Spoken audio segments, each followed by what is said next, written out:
1. Trump posted on social media that he believes Ukraine can reclaim all the territories occupied by Russia.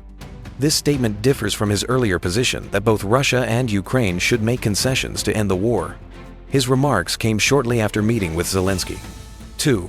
Chinese Premier Li Qiang announced at a UN General Assembly sideline meeting in New York on Tuesday that China will no longer seek special and differential treatment as a developing country in future WTO negotiations. The statement was also confirmed by the WTO Director General. 3. This year's strongest typhoon Koinu swept across Hong Kong on Wednesday, bringing hurricane-force winds and heavy rain. More than 700 flights were canceled. Authorities urged residents to stay indoors, and seawater surged onto the coast. Hong Kong streets were deserted, shops saw panic buying, and residents stockpiled food in case stores remained closed for 2 days. 4. Federal Reserve Chair Jerome Powell said on Tuesday that the central bank must balance the risks of high inflation and a weak job market in future interest rate decisions. He stressed that policy is not predetermined, noting that the current 4% to 4.25% range still restrains price pressures while leaving room to respond to economic changes. 5.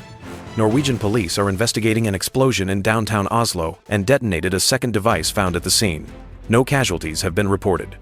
The blast occurred about 500 meters from the Royal Palace and the Israeli embassy. Police suspect the motive may be linked to the Gaza war.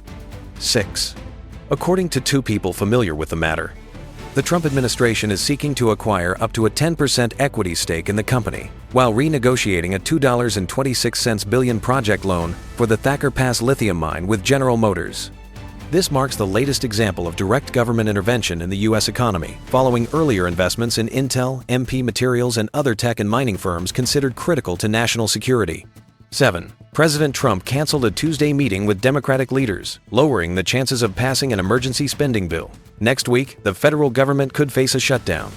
Democrats in the White House are blaming each other for the potential closure, which could force hundreds of thousands of federal employees into furlough.